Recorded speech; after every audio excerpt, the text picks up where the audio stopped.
Hi, good evening, everyone.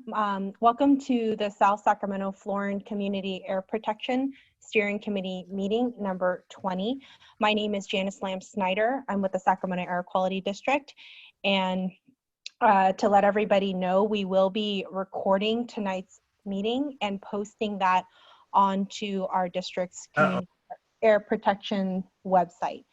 So with that, I will hand it over to our Vice Chair, Patricia Shelby, and thank you very much.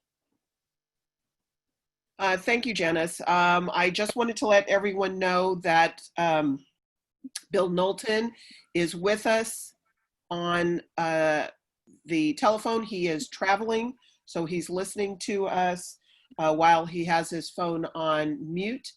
And so I will be chairing tonight. First off, I want to welcome you all. Thank you for attending once again. And I'll start with a roll call. If you will, please acknowledge. I do know that Bill Knowlton is here on the phone. He has sent a text confirming. Bishop Chris Baker. Here. Gary Johansson. Here. Rhonda Henderson. She's having some technical difficulties, but coming in. Stephanie Williams, I did correspond with her earlier today. She was planning on being here. Tito? Here. Okay, thank you. I saw your peace sign. And Vincent Valdez. Here. All right, thank you. All right, we do have a quorum. I am going to hand it. Yes. Do you want me to do a roll call for district staff? Yes, I was going to hand it over to Janice to do a roll call for district, please. Okay. Dr. Alberto Ayala. Here. Mark Lutzenheiser. Here. Amy Roberts. Here. Jaime Lemus. Here. David Yang. Here. Marina Francesi. Here. Jamie Arno. Here. And then I will roll call facilitator, Ariel Ambruster. I'm here. CARB staff, Karen Buckley. I'm here. Hi, everybody. Samar Lichtenstein. Sorry, I'm butchering your name. It's fine. I'm here. Hi. Veronica Eady. Dave Ridley. Here. Okay. I'm done with my roll call. Right. Ariel, will you review with us and take it away? Sure. I just wanted to check Rhonda Henderson. Rhonda, did you want to check to see if your sound is working?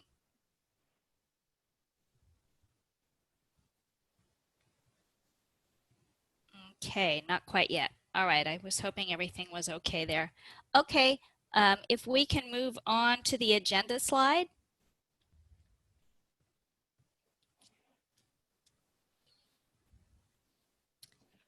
Thanks, Janice.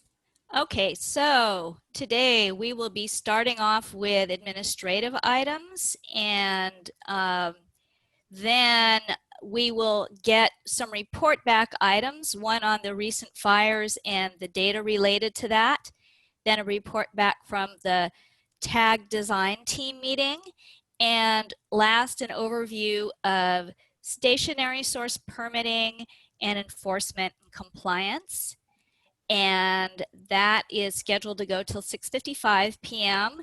At that point, we will switch over to a discussion on resource planning and the continuation of the budget discussion that you all had at the last meeting.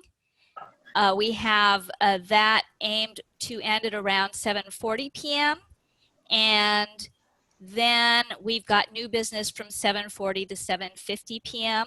From 7:50 p.m. to 8 p.m. we have general public comment. And just a quick review of the steering committee code of conduct. All members agree to respect time limits, stay for the majority of the meeting, communicate openly and directly, be courteous, listen attentively, and be respectful of other points of view. There are a variety of points of view. Participate fully in the group exchange. We want to hear from all of you and all your perspectives. And it's a great idea to be flexible and open to the new ideas that are coming from your fellow steering committee members, from the public, from staff, to assume positive intentions of others, and to be solution focused, to look for opportunities, ways to overcome challenges and possibilities, and strive for consensus and respect the decisions the steering committee comes to.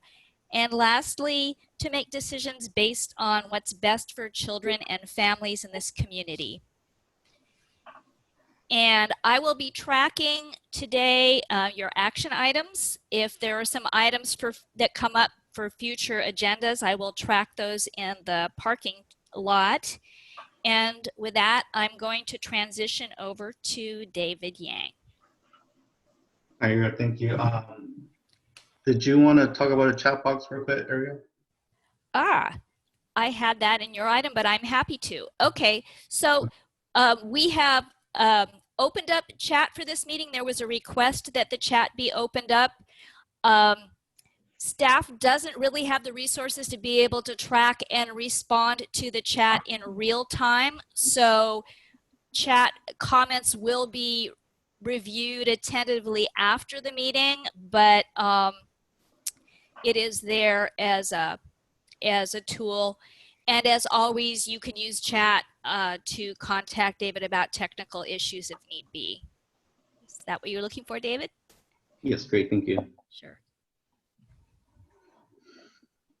Next slide, Janice. So thank you, everybody. So we have staff available today, as I mentioned, to help with any technology issues. You can call me directly at 916-874-4847.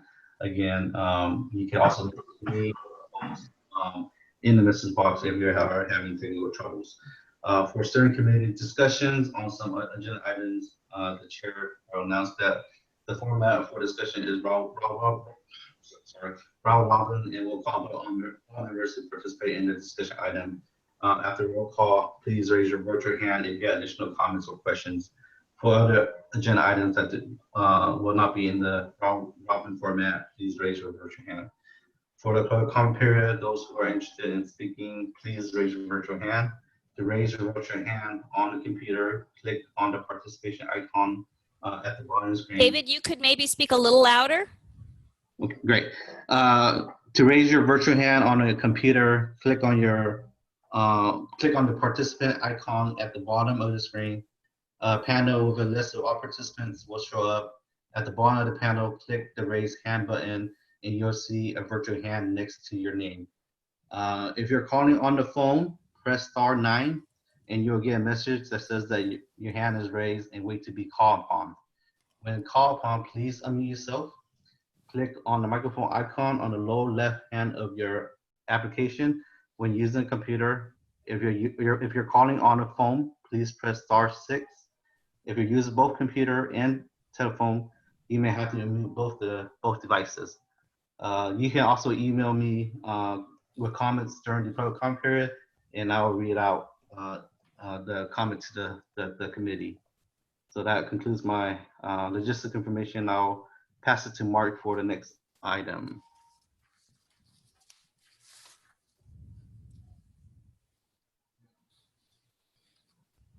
Sorry, just making sure I'm unmuted there. So I just wanted to give everyone a very quick update on steering committee membership.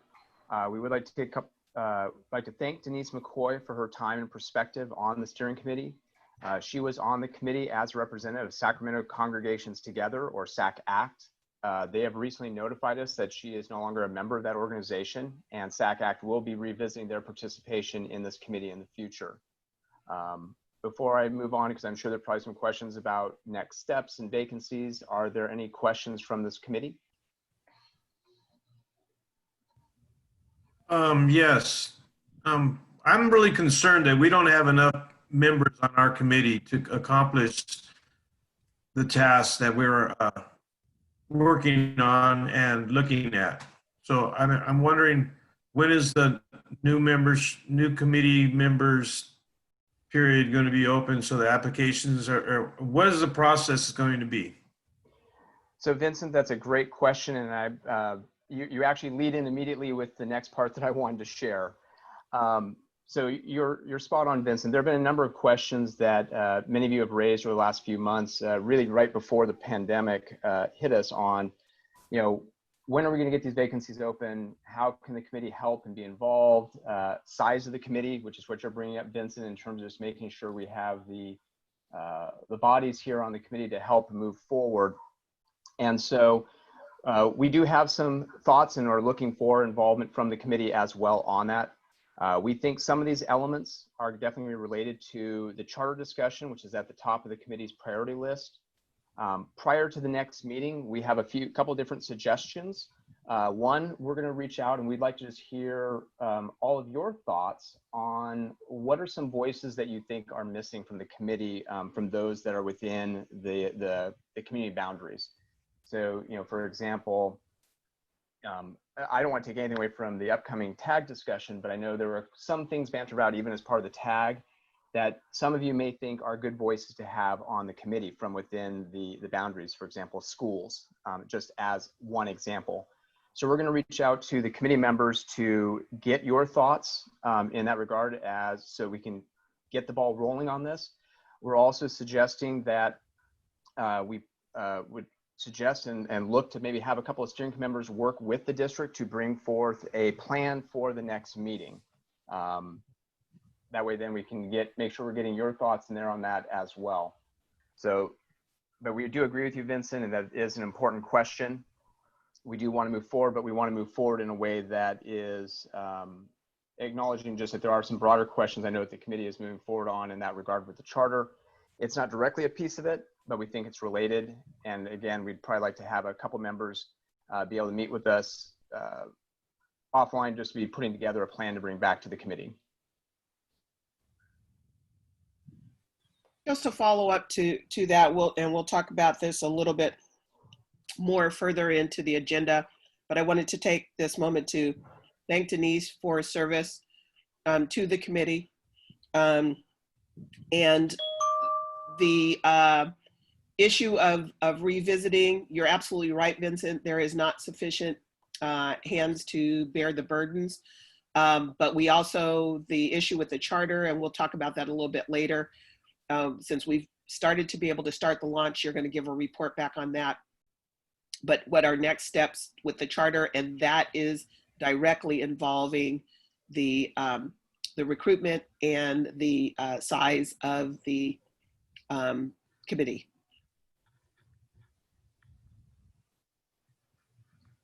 Thank you.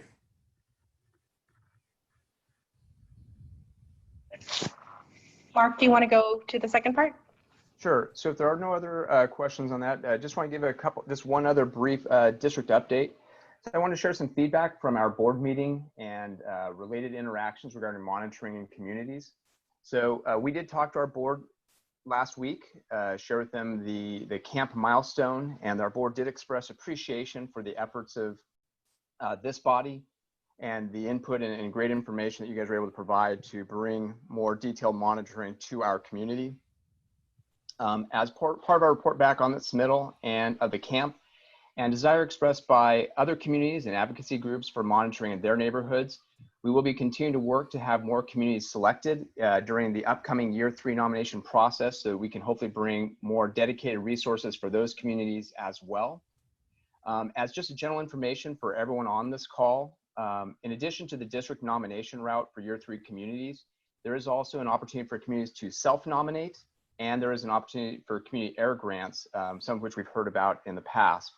And these options are not mutually exclusive, meaning there's no conflict between the district putting forward additional communities in the future and for a community to self-nominate in order to hopefully get selected by the state and bring in resources for that.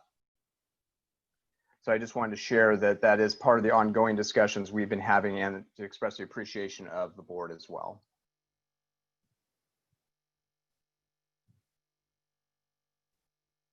Thank you, Mark. And I know that there is interest and issues have been raised about our own boundaries. We'll talk about that in future, but we also have multiple needs within this Sacramento area.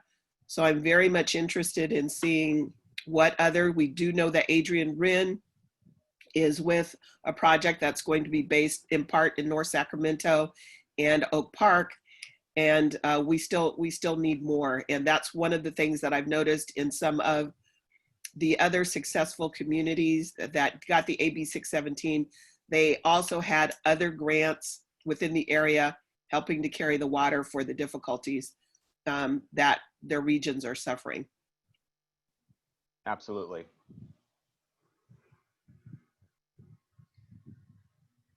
Mark, are you complete? Then I'll move forward. Sorry, yes, I am complete with the district update. All right, thank you. We are now in approval for our meeting notes for June 23rd. Those were also sent to us in our electronic packets. That, of course, was recorded on Zoom and is able to be played back on YouTube for the record as well. But if I can have a motion for approval of the meeting notes.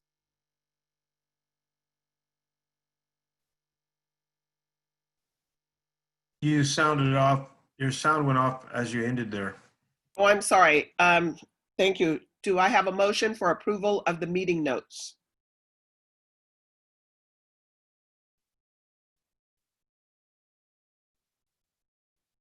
Would any steering committee member like to move the meeting notes? I will. Gary. All right. Let's make sure that we identify ourselves because we are recording. That was Gary Johansson has moved. Do I have a second? I second. This is Rhonda. I have a motion and a second. Rhonda Henderson, second. All in favor? Let's do a roll call. I have a question. Yes, Vincent. Would this be the time where I change my vote on the camp? Vincent, you had raised that issue and there are a couple of options for you. This would be the appropriate time and there are two ways for us to address it. For us to revote on the camp, to take a motion and revote on the camp and get the vote that way, and or to be able to accept the motion, the motions as they went in with the note, with that notation in the notes.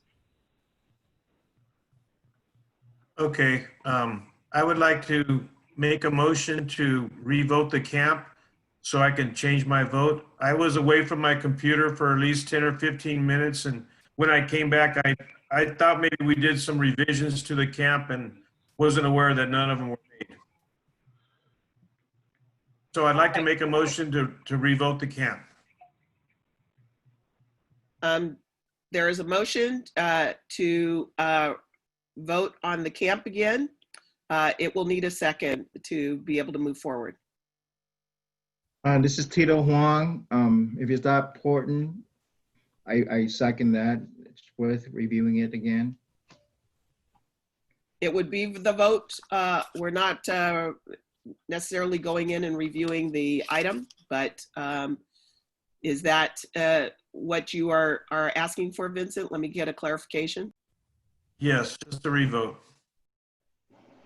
Okay, there's been a request for a motion to revote and a second. Is there any other discussion? Other members are welcome to speak. Can you clarify that again, Pat? Because my sound went out a little. Voting on It would be the revote for the camp. I can clarify it, Chris. I asked if I could change my vote to a no vote because I was away from my computer and missed most of the discussion. Actually, it's almost an abstention. And so the process for the revote is for us to revote one more time, or they would be able to make a note into the meeting minutes. And so I chose to have a revote so I can change my vote. Right, Okay. So the motion that is on the table is the request for a revote. We are going to vote yes or no on opening up the vote again. That's the current motion. Okay? Is that clear? Yeah. Yes. All right. Let's go through and do a,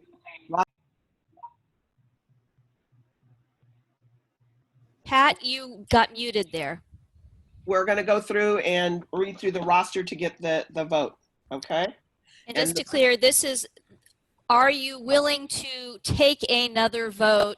If you are willing to take another vote, you vote yes. If you don't want to take another vote, you vote no. Correct.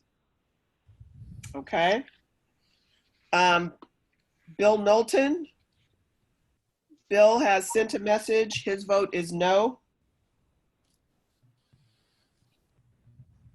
Bishop Chris Baker, what's your vote? No. No. Gary Johansson, what is your vote? No. Rhonda Henderson, what is your vote? No. Stephanie Williams, what is your vote? No. Tito Hong, what is your vote? Yes. Vincent Valdez, what is your vote? Yes. And for mine is no. Okay, that left Okay. us with 1, 2, 3, 4, 5, 6. 6 no's, 2 yeses. So the motion did not succeed. So Vincent, it looks like your option is to add some text to propose to add some text to the meeting minutes, if you want that second option. Yes, I do. I would like to use the second option then. Okay, what would you like it to be added to that to amend the notes, Vincent? That I wasn't aware of the final discussion on the camp and would like to change my vote to a no.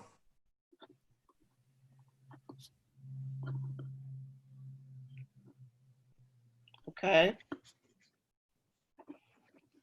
Pat, staff has made a note of that, and we'll be making those changes to the meeting notes. thank you. Sorry. Well, it still has to go through an approval with the steering committee, Yes, but we have made note of that. We have made note of that. Okay, so we're back to our first motion. The first motion was to adopt the meeting notes of June 23rd with the amendments as spoken by Vincent Valdez. And let's, all in favor, please. Yes, Yes. okay. Gary, Yeah. Gary. okay. Bishop Yes. Baker, Yes. okay. Rhonda Henderson, Yes. all right. Stephanie Williams, Stephanie Williams, yes. Tito Thuan, Yes. okay. Vincent Valdez. Yes. All right, myself, yes. All right, thank you. And Bill did vote by phone, yes. All right.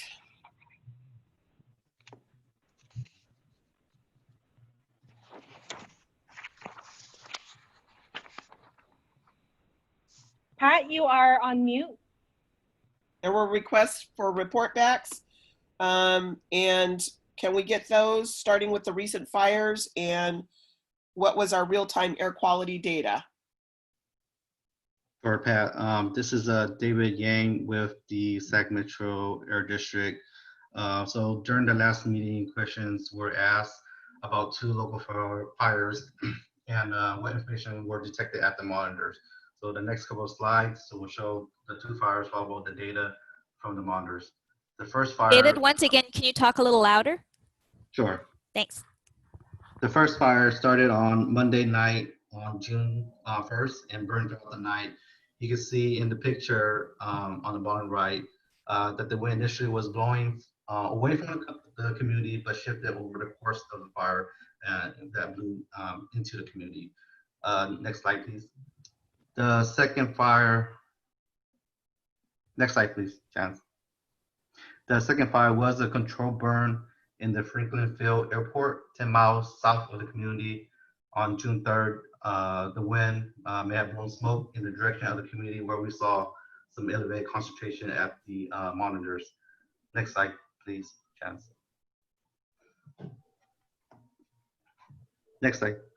The graph shows, this graph shows the PM205 monitoring data from the low cost sensors in the community. The color-coded shading background corresponds to the air quality index. Green is good, yellow is moderate, orange is unhealthy for sensitive group, and red is unhealthy. As you can see, the PM205 concentrations were elevated on the morning of June 2nd from the warehouse fires and on the evening of June 3rd from the smoke from the control burn. On average, the PM205 concentration for that time of year should be around or less than 10 micrograms per cubic meter. This data shows that the sensors did pick up the smoke impact from the fire. The information collected by the low-cost sensors are in real time, and this information can be accessed and used by the community to help them make informed decisions. For example, if the air quality is poor that day, maybe you will want to postpone some of your outdoor activities or change the time when you exercise until the air quality has improved. One of the identified next steps under the camp is how to not only share this information with the community, but to make this, make sure that they know about this, where to find this information, and make them understand how it will help them make decisions based on this information. This information is available to everybody on their website today. Also, we wanted to provide a quick update that we are moving forward in deploying the phase 2 shelter starting this week. This concludes the report back. So back to you, Pat.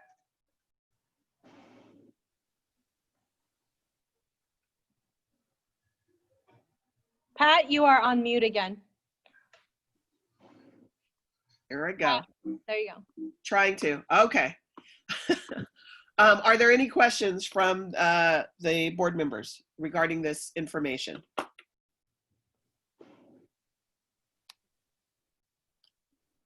All right. Yeah, this is Stephanie Williams. David, where did you say this information was available?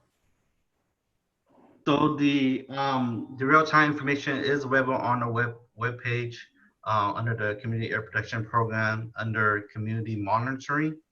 It has the location of all the sensors. You click on each of the sensors, and the data for each of those sensors is posted on that on the web page. Okay. Stephanie, we're also happy to go into more detail if you need more assistance and to get this information. So feel free to give us a call and we can walk you through it as well. And Herman from United Latinos has put the link in the chat. Thank you so much. Appreciate it. I had trouble finding any information about their AB 617, the steering committee on the district's website the other day. And I don't know if it was just a bad day or it wasn't up and running. I don't know, but I couldn't find anything. Vince, are you talking about the consultation meeting? No, I was just on the website and it just seemed like it wasn't the informative page that's normally on there. I went to the home page, I scrolled around and I couldn't find anything. I can do it later and try again. So just real quick, if I may, this is Mark Lautzenheiser with the district. I did just give the link. I appreciate the link that Herman from United Latinos shared as well. That's actually a different link. So I gave the link that actually takes you to the data page, and you can click on any of those dots. Sounds like, Vincent, that there was probably something up with our webpage in general that day if you were even having problems with our homepage. But if there ever is a problem, let us know, and we can always make sure our IT department knows if our website is down or having problems. And Chris has his hand up. David, on the Franklin Field, was the impact higher than the warehouse fire, if I'm looking at this correct?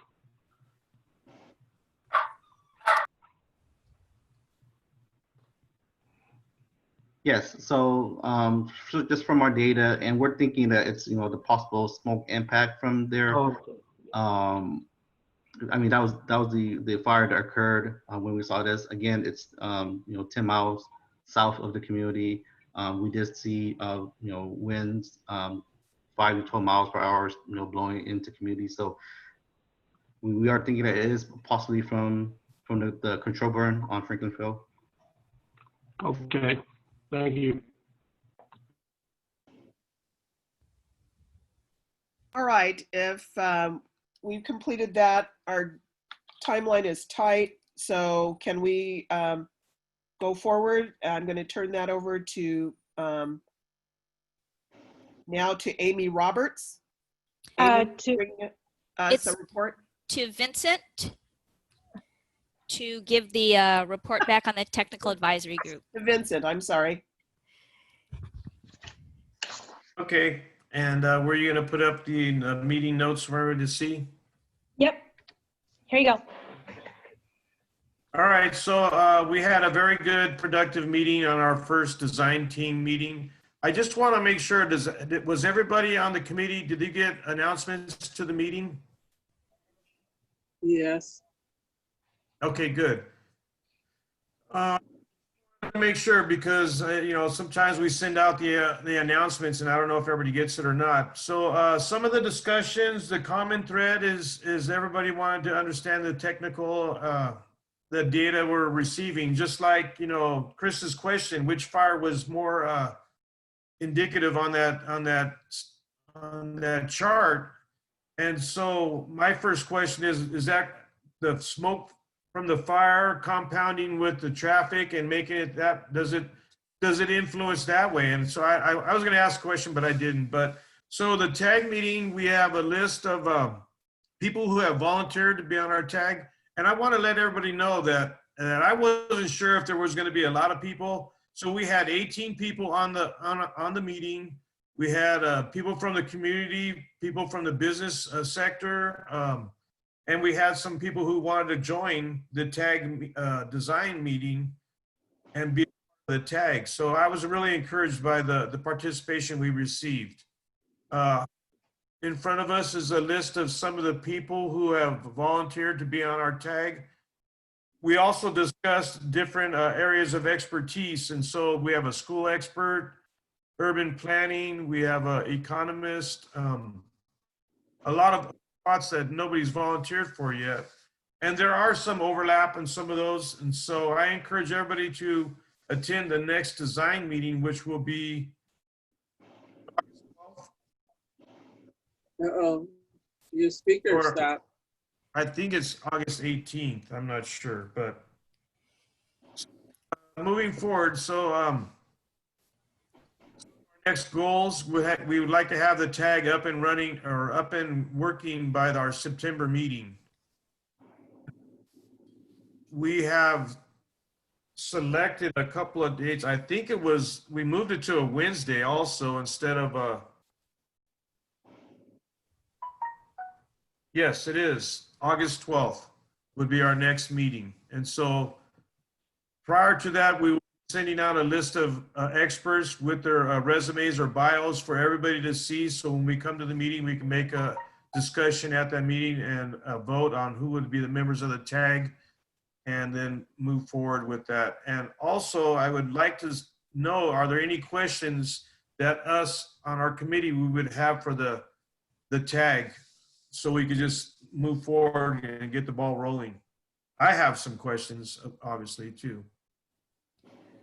And Vincent, just to be make sure I'm understanding you, when you're talking about questions for the tag, you mean once the actual tag launches, things that the steering committee members would like to ask the experts? Yes. So steering committee members, thoughts? Let me chime in here. I did sit in on the meeting. Vincent conducted a very good meeting.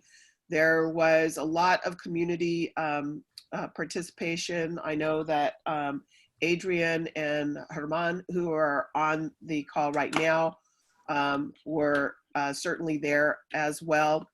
It was good feedback.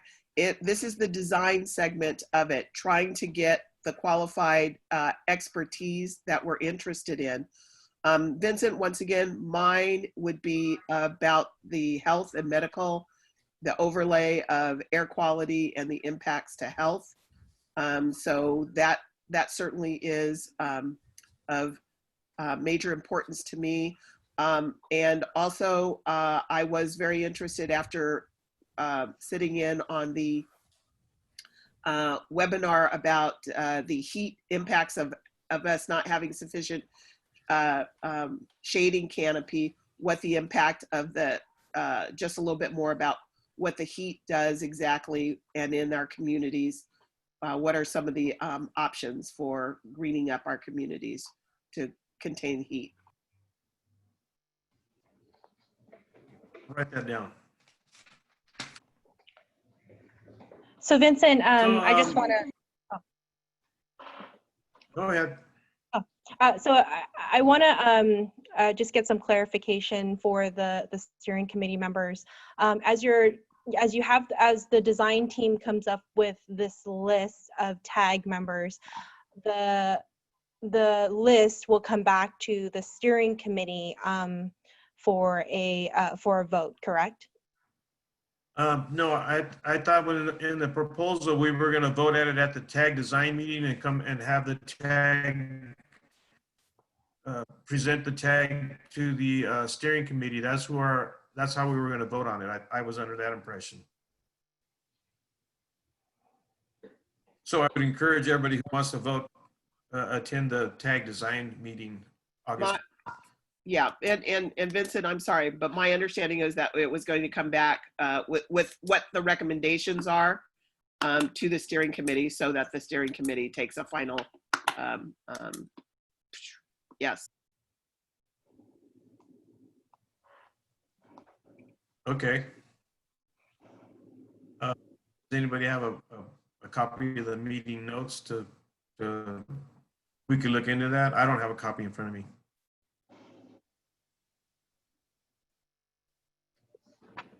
Yeah, we can certainly get that over to you, Vincent. So.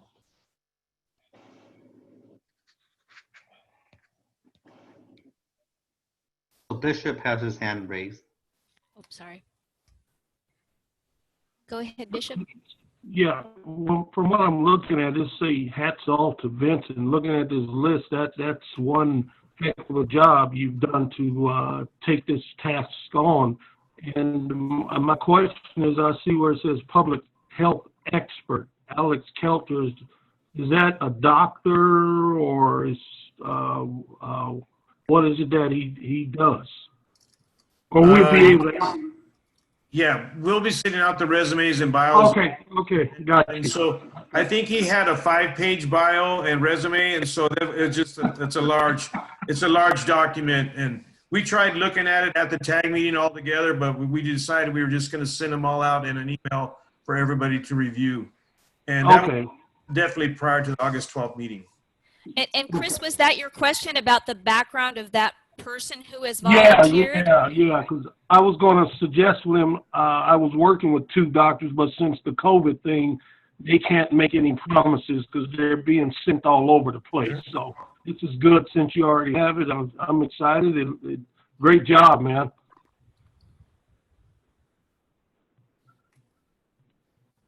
Okay. Vincent, are there any other items that you... I'm sorry.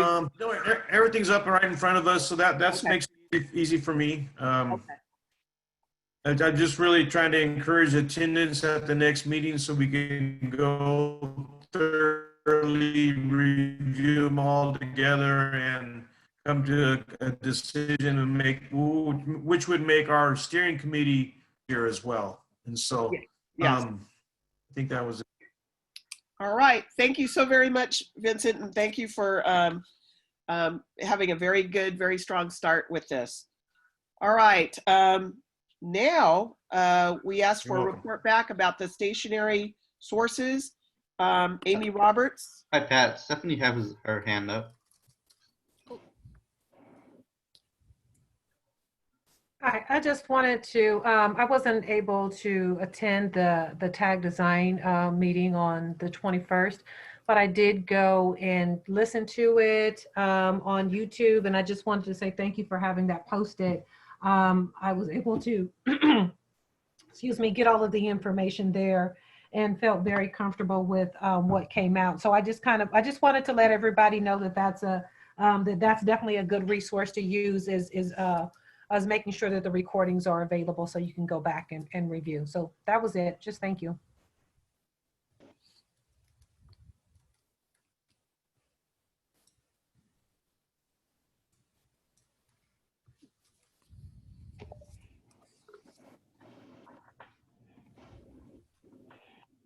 Okay, since Pat is on mute, that I see her on mute, I'm gonna pass it over to Amy. Amy, I'm so sorry. if you could introduce yourself. Hi, good evening, everyone. I'm Amy Roberts. I'm the division manager for the Stationary Sources Division here at the district. And this is the division that's responsible for permitting and enforcement activities.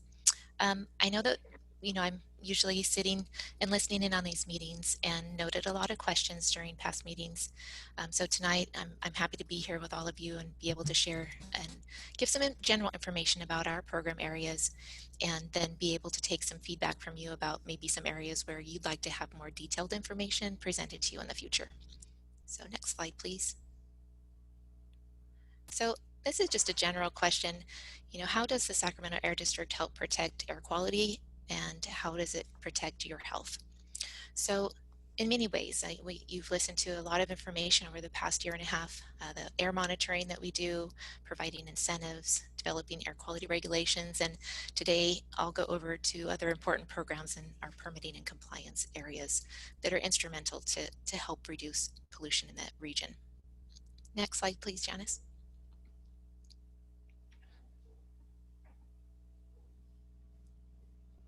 All right, so air quality permitting and compliance, these are really long-standing programs that were established to reduce air pollution decades ago. So since the time of the Clean Air Act and even before, so more than 50 years, permitting and compliance programs have been instrumental in reducing air pollution. And they really do serve some really important roles for achieving our continued goals to reduce pollution here in Sacramento. Next slide, please.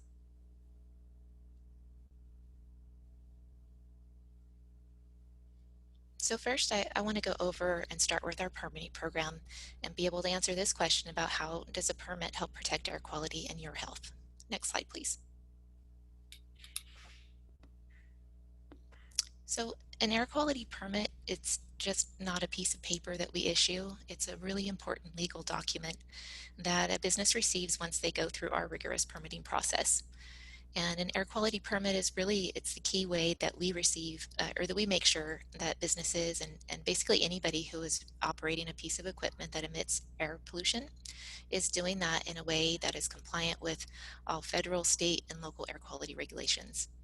And over time, as air quality standards are lowered, new regulations and rules are put into practice, those pollution limits get lower and lower, and equipment and products get cleaner and cleaner. So when a new company wants to start operating a new business, or a facility already operating wants to make changes to their operations, then they have to meet these newer, lower emitting pollution standards. So the air quality permitting process really does drive cleaner equipment and operations over time and helps reduce air pollution.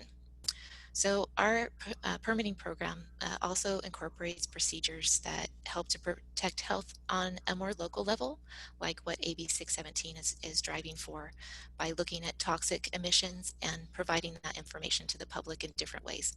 I'll go over those a little bit more in detail in just a bit. Next slide, please. All right, so here's just a big pie chart for you to see the basic types of equipment that we do permit as stationary sources.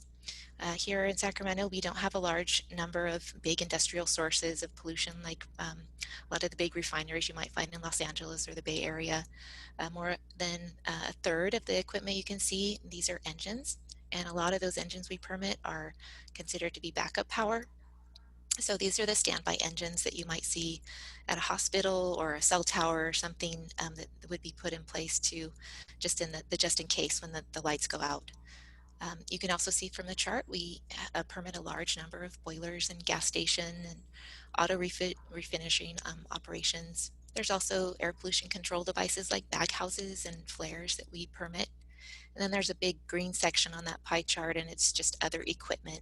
Basically, it's a whole host of things. There's things like storage tanks of different materials that might emit air pollution. There's dry cleaners, and the power plants and landfills and big manufacturing facilities also fit into that category. Next slide, please. All right, I wanted to give you an idea of basically how many companies and how many permits we issue at the Air District. And as you can see, there's over 2,200 companies that have air quality permits in Sacramento County. And of course, there's, some companies have more than one permit, and that's why you have the number of active permits there listed at 4,400. So we have about 4,430-ish active permits. In the community in South Sacramento, Florin community, there's just under 150 air quality permits, and the majority of those permits are for standby engines and boilers. There's some gas stations and auto refinishing, and definitely some manufacturing facilities like Siemens and Huhtamaki. Some, if you can recall, our tour that we went on last year and went by some of those. Next slide, please. All right, so now I have just a basic flow of our permitting process.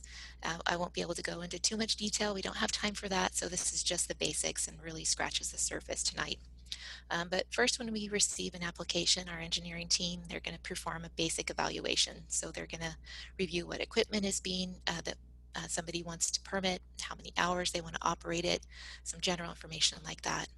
Then they're going to look at all of the permit or the regulations that would apply to that piece of equipment or that operation.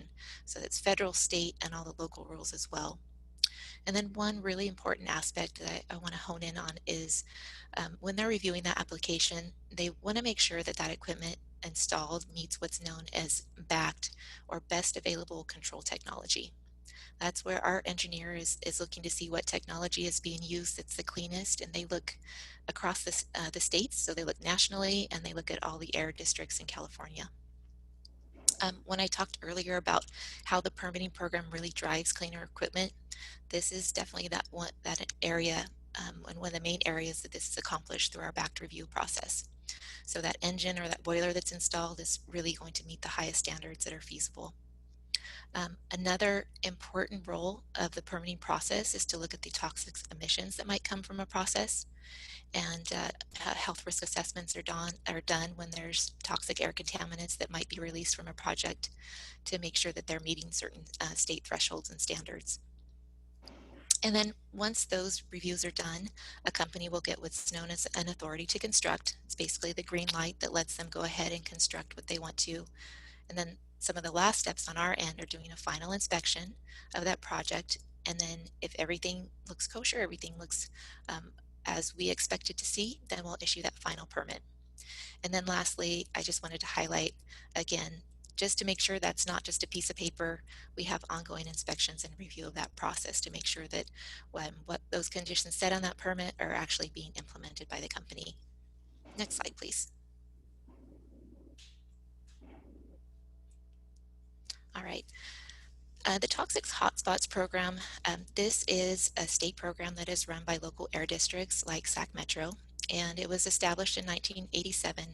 And AB 2588 was the legislation that established it. And similar to AB 617, it was really born out of the desire to know what was happening on a more local level and provide a mechanism to really drive down the risk from sources of toxic air contaminants. And the main goals of the Toxic Hotspots program is to collect emissions data, identify those facilities that might have localized impacts, and determine what those health risks are, and then reduce those risks to acceptable levels through reduction plans. And also there's notification to the public of what the risks are. Next slide, please. Great. And in the Hotspots program, there are 2 basic facilities that are looked at.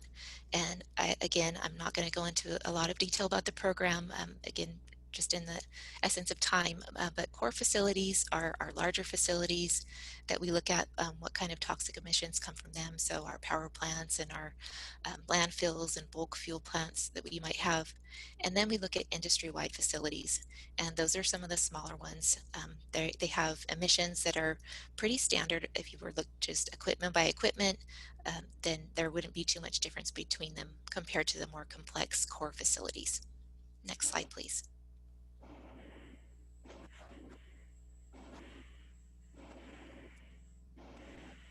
All right, another area I wanted to review with you tonight, because I know it's an important one for the steering committee and the community, is major sources of air pollution. So first off, a major source is any source that has the potential to emit a large level of pollution per year. For us, for like nitrogen oxides or volatile organic compounds, that's any source that emits greater than 25 tons per year. Those incorporate power plants, landfills, large manufacturing facilities like Procter & Gamble, for example. And a couple of things I think are important to know is that major sources have additional oversight and requirements put on them because they are these major emitting sources. So besides our local permitting process that I just went over, they also have to get a federal permit known as a Title V permit. And they have additional record keeping and reporting requirements put on them. And really importantly also, some of these major sources like the power plants, they have monitoring systems that continuously monitor their emissions. So that means that we can go in and basically look at an hour by hour basis what the power plant emissions are. The Air District also collects emissions data on those major sources on an annual basis, part of our emissions inventory program. And also the EPA has oversight over these major sources, and they collect information on violations and the emissions as well. Now on the slide, and sorry for those that don't have the slides in front of them, but there's 2 major sources that I did put up on the slide, and one is the SMUD power plant and the Silgan Can Company on 47th Avenue, just northwest of the community boundary. So I wanted to provide just a little bit more information for you since they sit on the community boundary line, and I know that they've been mentioned in the past and have been contemplated about in or out, and I know that that was a past discussion really early on when we were setting that line. So I think I just wanted to kind of remind everybody and remember that the monitoring that the camp is going to be doing, that monitoring doesn't and I doubt will stay within that boundary line. These are areas that if there are areas that need to be looked at outside of that, then we'll be able to move monitors in and out of the boundary and gather that emissions information as needed. And then another thing I thought might be helpful is also just to talk about on the picture up there, the spa cogen, that there's this white plume in the picture. And I was looking for one that was particular about that. And before I was an air quality inspector, I probably would have assumed that this was a plume of smoke and that there was a lot of air pollution coming from that facility. So when I became an air quality inspector 20 years ago, I came to find out that plumes like this from this SMUD facility are actually steam. And one good way that you can distinguish a steam plume from a plume that's full of pollution and smoke is how quickly it evaporates. And you can see if you were to drive by that facility and stare at that plume, you would see that steam is really evaporating. If it was a large amount of particulate matter or other pollution, it would linger longer in the air and you'd see it drift away into the sky. So I just thought that might be helpful for the steering committee to note that. All right, next slide, please.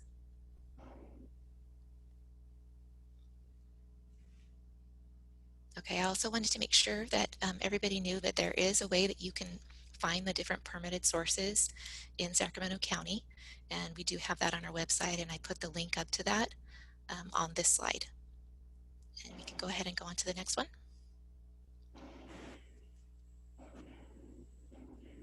Okay, So we don't permit everything. And so I just wanted to give you a really quick overview of some of the things that we don't have the regulatory authority over, such as mobile sources, so planes, cars, locomotives, and the fuels that fuel them, and also consumer products. So while we will permit those stationary pieces like a storage tank that might store the fuel, we don't have the authority to set those emission standards. Next slide, please.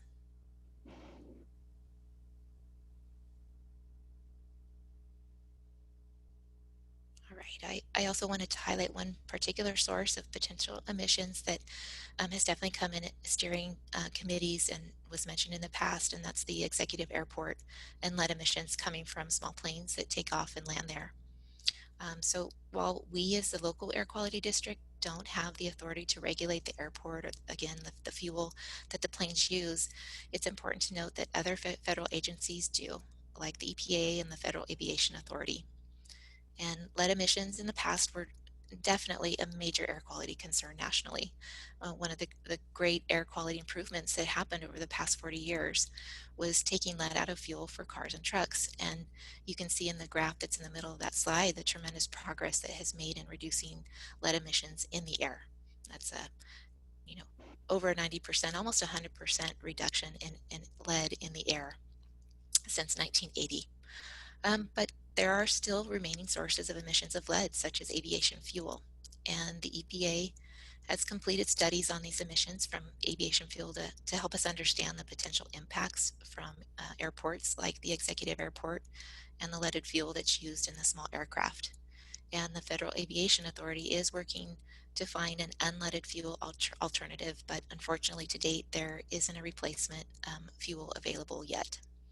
So wanting to know how much lead may be in the air you breathe is definitely a reasonable concern for you and the residents, no question.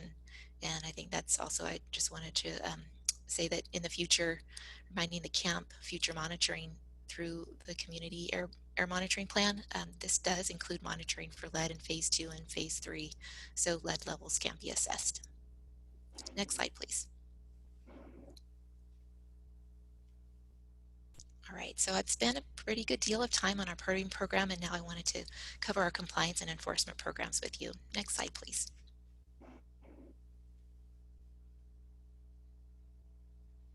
All right, so remember I said earlier that a permit is not just a piece of paper, and the biggest reason for that is our air quality inspection team. Those are our boots on the ground to verify compliance. And I've listed some of the key things that our compliance group does here, such as verifying compliance with air quality permits and making sure that companies are following permit requirements, and issuing violations and assessing penalties for those violations, enforcing our Check Before You Burn program every winter, making sure that when a demolition or renovation of a building happens, that it's done under our asbestos rule, and making sure that all those requirements are followed for worker health and resident health. Then there's a whole host of other local rules and state regulations that we verify compliance with, like fugitive dust rules, water heater requirements. There's portable equipment registration programs that the state runs, but we do the enforcement of, and oil and gas methane rule. And lastly, very importantly, I wanted to touch on our compliance team investigates public complaints to make sure that businesses and Sacramento County residents are abiding by air quality regulations and have the necessary permits that they are required to operate. Next slide, please. All right, this is just to give you a visual of some of the things, if you are an air quality inspector out there in the field, the things that you might be looking at. You'd be looking for, is there fugitive dust crossing a property boundary? Again, the middle picture is an asbestos containment, so making sure that there's appropriate controls in place. If you're an auto refinisher and you're an inspector going to inspect that, are there filters in place? And during the winter time, you might be looking for on a no burn day if there's smoke coming from a fireplace. Next slide, please.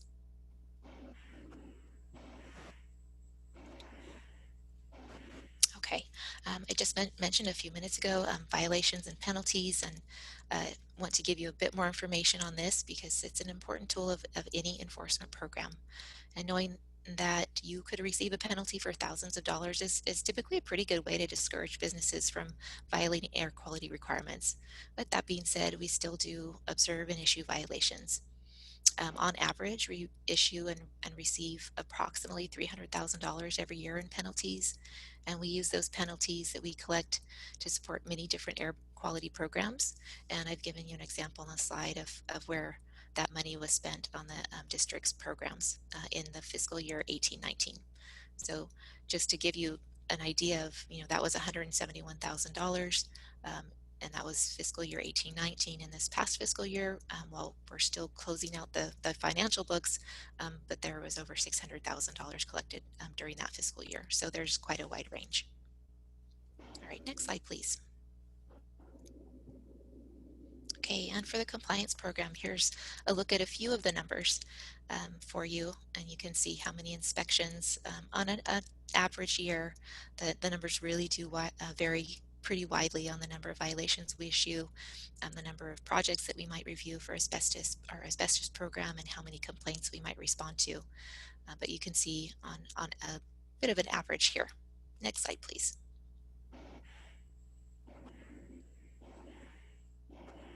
So this is the second to last question I want to pose to you, is how can you help protect air quality and your health? Well, there's many things that you can do. You guys have heard a lot about them and are already doing that. Being involved just tonight and through this AB 617 process is a huge one. Driving less, not burning in your fireplace on a no burn day, right? All these other behaviors help improve air quality. But I'm going to highlight one particular action that you can do. Next slide, please.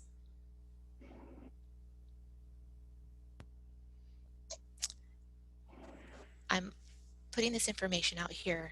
I'm inviting you to be an extension of our air quality team, our quality team of engineers and our inspectors.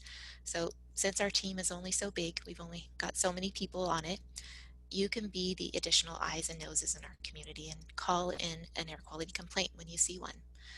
If you smell something, you see dust, this is one of the best ways that you can continue to, that we can continue to serve you and help protect local and regional air quality. So that is my last slide, and then the very last question for you and is to get your feedback and to see what other areas that you might want to hear about. Now I'll turn it back over to Pat. Great. So steering committee members, so are there any particular issues that you'd like Amy to report back on at future meetings? And then just generally questions and comments, and Chris has his hand up. Go ahead, Chris. Amy, on the ongoing inspections, how often do you guys do that? And who's is there a team of folks that's their job 8 hours a day? That is correct. Yes, Chris, we do have a team of inspectors that is their full-time job. And we have just under a dozen inspectors at the Air Quality District, and they are air quality specialists for us. And for all of those facilities that we have, those 4,400 permits that we have, our goal is to look at facilities on an annual basis. We actually need quite a bigger team in order to do that. So when you see 2,500, sometimes we make it up to 3,000. So beyond our major sources that we absolutely do at an annual inspection and typically a lot more inspections during the year because there's breakdowns and other reasons that we might go to a major source. We aim for 1 year for everybody else, and then we prioritize some of our higher priority facilities that might not be major sources. Maybe some that have received violations more than others, and then some of the other smaller emissive type of pieces of equipment, like maybe a standby generator that's been in compliance, good record keeping, we might be able to put those off and do that every other year. Okay, that was my next question. You just answered it, so that was it for me. Okay. Thanks, Chris. Any other steering committee members have questions or comments? Gary. I was concerned, I think I mentioned it one of the other previous air quality meetings, about a fire that burns constantly out in the field at the southwest corner of Franklin Boulevard and Consumes River College Boulevard. If you look at that at nighttime out there, you can see a fire constantly burning out there, and I was just concerned what it was and how much pollution is coming out of it. Gary, can you tell me the location of that one more time? It's the southwest field on Franklin Boulevard and Consumis River College Boulevard. Okay, well, I can definitely look more into it now, and I'm just going to throw out there that it could be the flare that might be being used at the regional sand treatment plant. Sanitation. Yeah, it's on the left-hand side. I know what he's talking about. Yeah, it looks like a pretty good sized fire that's burning out there 24/7. Yeah. Well, I'm definitely I'll take note of it. That's the thing that pops into my head right now, but it's something that we can definitely look into. And I'll just go back to my the slide before. When you see something like that, again, that's the give us a call, go online and log that complaint, and we can have inspectors start to investigate it. Okay, thank you. Thank you, Gary. Yes. Go ahead. Vince Valdez here. So, and I always wonder why we downplay the Campbell Soup area. It's the Title V most biggest polluter in our community, but you kind of downplay it once again when it's just a little bit of steam. So from SMUD's own reporting, their Campbell Soup plant emits 385 tons of CO2 emissions annually and 38 tons of NOx emissions annually. And within the 3-mile radius of that plant, it impacts 175,000 people.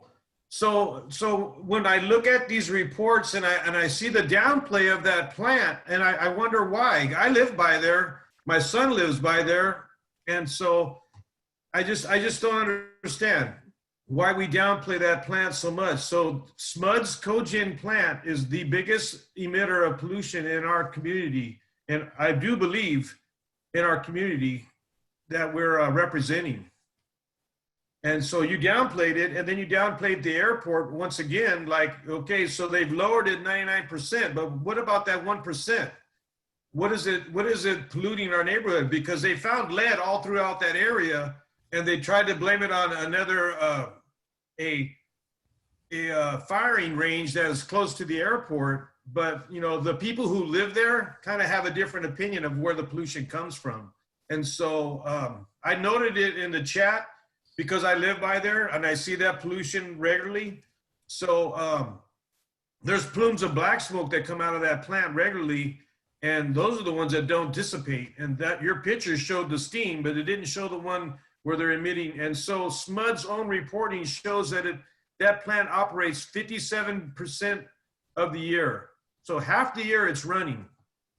And so they have all the documentation up, and I don't know why you guys don't have that information, but SMUD gave it out to the community at their board meeting last week, or 2 weeks ago, I'm sorry. So Vincent, this is Mark real quick with the district, and it sounds like there's a couple things being shared, and I don't know how much is catching up in the chat piece or not. I'm gonna take your quick things maybe a little bit reverse, just real fast.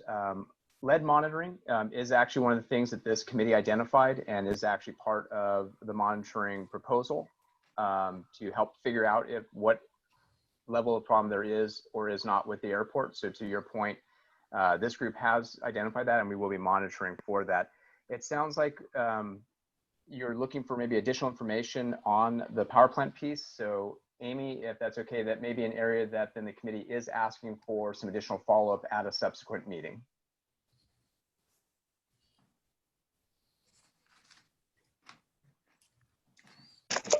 Amy, you're muted.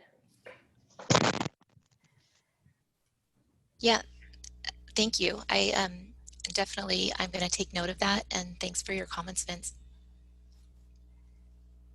You're welcome. And the notes I was reading from are on SMUD's last board meeting, which was 2 weeks ago. Great. Okay. Thanks, Vincent. Any other steering committee members with comments or thoughts, questions? No, not so much, but Herman from United Latinos has put in the chat a note, and I think that does go back to Amy. in future. His note is AB 1071, as asking, why are the fines not shared with the grassroots EJ groups as the law mandates? Can we just get a report back on that in future as well? Yes, I'll also take note of that and take a look at what's been provided. All right. Thank you, Armand. Okay, and so then we were just going to open it up. Did the public have any questions or comments on any of these report back items? And if you do, if you can raise your little blue hand, that would be great. And for those of you who are only on the phone, if you press *9, that'll be raising your little blue hand and you'll hear back that you've raised your hand.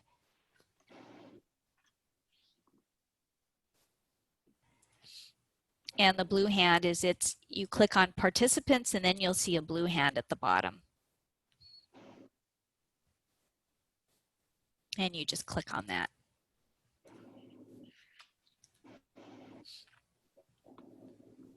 Okay.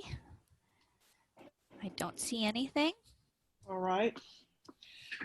So with that, thank you. And I think that we're capturing it and trying to bring some of those notes forward as we're seeing them in the chat. I have one more question for Amy. Okay, Vincent Valdez. And only because I look at things that are close to where I live, but SMUD has another power plant called the Consume This Power. And they have another plant called at the Procter & Gamble site. Can you give us information on how much pollution they emit annually? Yeah, I think, Vince, definitely this information on power plants, I think, will be an important one for everybody to hear some more information about in the future. And I also, just touching a little bit more on your past comment, definitely not to downplay the importance of them. Obviously, as major sources, they are a really important, these are important facilities that we look at, and I understand they're important facilities for all of you to understand better and know about. So, we have a lot of information, like I was kind of alluding to, and didn't have enough time to really go in depth on, but just the amount of inspections that we do, the access to information, on the emissions, just understanding what's coming out of those, out of the stack. And again, as you said, there is a lot. If you look at a per ton basis and you look at how that impacts regional air quality, and that's one of the reasons why there's a Title V, a major source federal program, and a local program. So I don't want you to get the impression that there's not a lot that we're doing with major sources, and also that there's a lot of information that we can still share with you, so to bridge that gap. Thank you. Thank you so very much, Amy. All right, we're going to move forward. We are far behind our schedule in almost by a half hour. So we're going to move into the resource planning continuation. This is a follow-up to our budget discussion that we heard last time. So I'm going to let Mark do that. Go ahead, Mark. Thank you, Pat. And in the interest of time, the good news is I really only have literally one handful of slides here, and then really most of this time was to allow for discussion. So if we need to continue some of this discussion, I think some of this discussion was already going to continue into subsequent meetings anyway. Yeah. So we'll do what we can tonight, and we'll consider this a bit of a primer. So just as a lead-in on the resources, one thing I did want to touch upon is there was a statewide advisory group meeting last Friday. One of the main topic areas on that did focus on stipends as a means of helping steering committee members be able to participate in the process. Regarding the stipends themselves, that is something that we are going to be committed to providing for our members who are not already compensated for their participation in our main meetings for this next year. This is something we actually inquired about with the state early on in the process. And we're glad that everything has sort of changed over the last couple of years of the program, where there is going to be this allowance to do this statewide. In the meantime, we'll be working with our partners to establish some long-term solutions, providing this necessary resource, not just for stipends, but for all the work we do moving forward.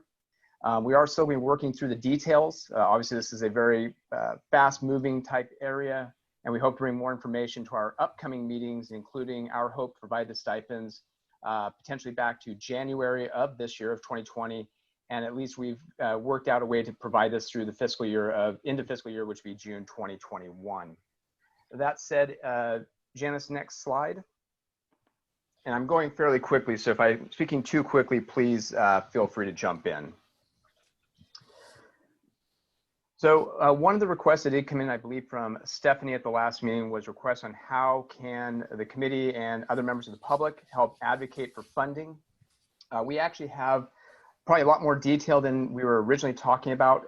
It wasn't quite ready for tonight yet. It is going to include both a list of contacts, but also a lot more broad information, even like a sample letter. And we hope to have that out to all of our members and just information on our website within the next 2 weeks at most, hopefully even sooner. But that'll help break down sort of the distinction and who the right people are to ask at given times in the process. So as we talked a little bit about, this slide is mostly a recap of a little bit of last time. There have been reductions that we have experienced in both what we call the implementation funds and the incentive funding for year 2020 already. This distinction is the implementation is what we use to do the monitoring and all the work that we've been doing for the camp. The incentive money is the project money that actually goes for different direct emission reductions. So this is vehicle replacements, this is school buses, to name just some of the areas that Jaime has presented about in the past. The state does fund these in 2 different pots of money. So they are related, but they are also separate pots of money. So that's an important understanding as we are trying to get additional funds for the area. The state, since the last time we met, the state has committed to including some implementation funds as part of the budget. Our allocation, though, is still to be determined, and that is a decision now not still at the legislative level, but now at the district and CARB level. So there's sort of 2 different steps. First is getting the money, and then how does that money get shared and split out after that. It is important to note that the incentive money was punted by the state legislature until August of this year, so this next month. So I think the timing of getting you the information on how to advocate for funding is very appropriate and timely on that. So again, I'm not going to go back to the numbers, but we can see that even from 2019 to 2020, there's about a 17% reduction in the funds that we actually have for doing monitoring and the work in the community. And on the incentive side, we had over a 50% cut. Amy, Janice, next slide, please. So as we primed the committee a little bit last time, obviously the camp is very much the district's commitment. It wasn't a matter of just getting that out the door and then say, well, now there's not funding for it. We definitely wanted to make sure that we are prioritizing our commitments with our implementation dollars. So this is our existing commitments include the phase 2 monitoring. It's the phase 3 monitoring trailer coming up. This is still the community outreach that we committed to. And I think we even heard a great example earlier tonight about how that outreach can be so important in terms of providing that information so that people can actually make immediate decisions if things are not just definitely the long term, such as where Vincent was asking about in terms of monitoring more broadly. It also helps in that real time if there is a fire or other immediate impacts in knowing how the community can make good health decisions with that information. And of course, we are going to have some committee meetings that are going to be dedicated to still elements in the camp, such as the phase 3 monitoring placement, reporting back on the data, and things of that nature. We do have some other additional responsibilities under 617.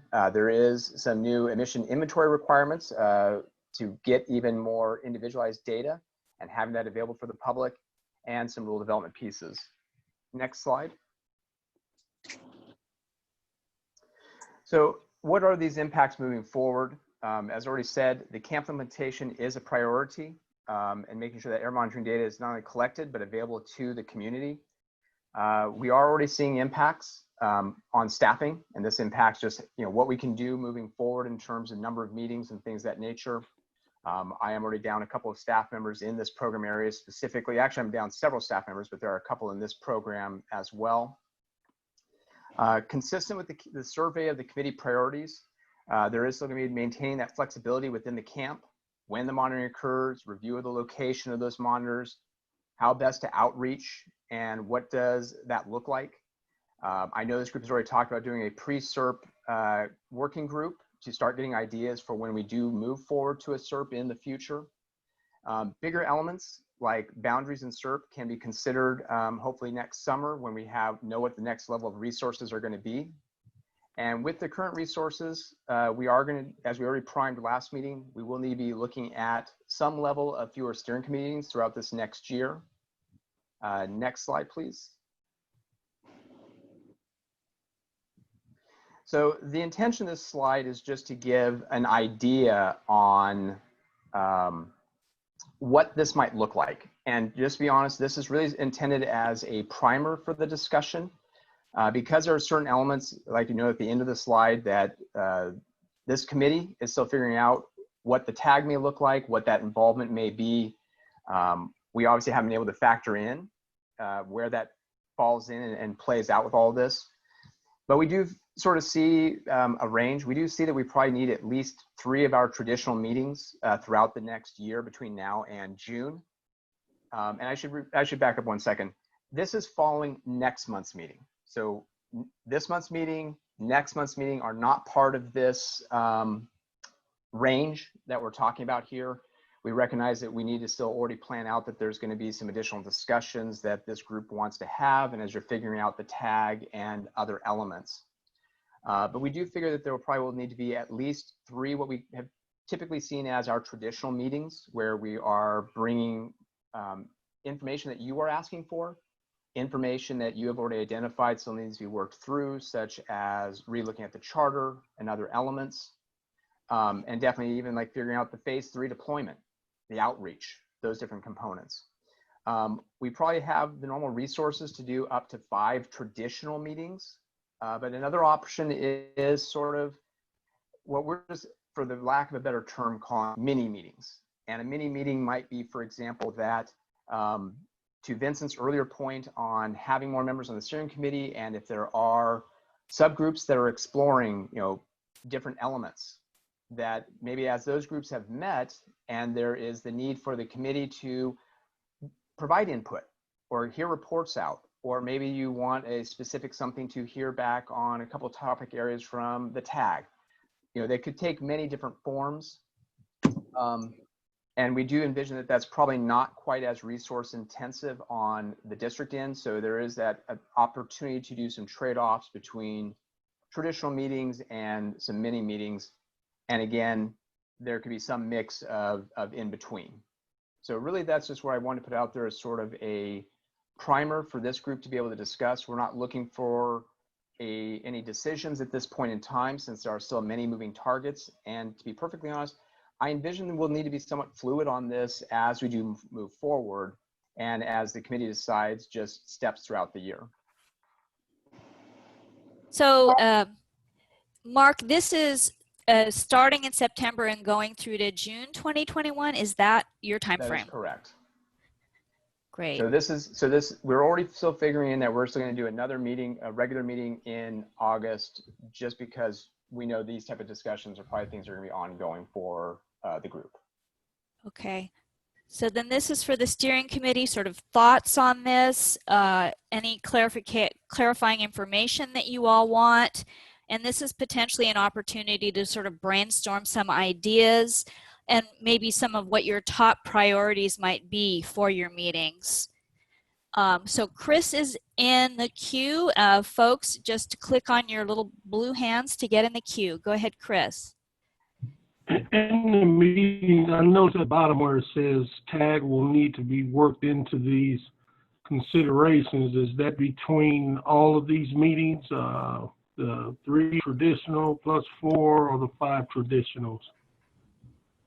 So we would just need to factor that in. So for example, I don't know that we know exactly how the committee plans on utilizing the tag yet. So for example, if the tag is simply that the committee has this, I think Vincent's done a great job, and that group has done a great job of pulling together a list of great resources. If the committee decides to use the tag simply they want to be able to reach out to them for expertise, that may not really involve us at all. If, on the other hand, there's a decision saying there's some whole meeting involving the tag, then that obviously becomes something more involved, and we just have to figure in where that plays out. Okay, I understand now. Okay. Great. So Thank you. Vincent. Yes, thank you, Mark, for the report. I'm just a little curious because we don't have a line item of budget in front of us. How much of the budget year is allotted for meetings? And what's the biggest expense in the meetings? For a while there, I thought it was the food we were getting, but we're not getting food anymore. So. No, it would. No, the biggest effort actually on the meetings, and this is why it depends upon what the meeting looks like, is really the staff time. And when I say staff time, I'm not talking the staff time on this meeting like this call right this moment. What I'm really talking about is, for example, when we do ask for information back, we're evaluating all the data that comes in. So we had that request, and I think it was a great request on the fires because it was a great example on how to demonstrate that this information is going to be valuable to the community. We're still going through, and we have to have staff both preparing that information, and not that there was a lot of analysis on that one, but as we do get into more detailed information from the phase 2 monitoring, for example, and as we start pulling together different charts and everything for the subsequent meetings when you guys are making decisions on the phase 3 trailer, there's a lot of hours that go in behind the scenes. So it's really that time that the staff are spending preparing everything based on requests from the committee and to provide you guys with information. So that's where we sort of came out with this breakdown that after August, because most of the time and most of the resources right now, other than what you see here in meetings, is actually going toward monitoring equipment, running the, picking up the samples, shipping them off, going through it, the lab analysis for it, running that equipment. And so then it was sort of breaking back out.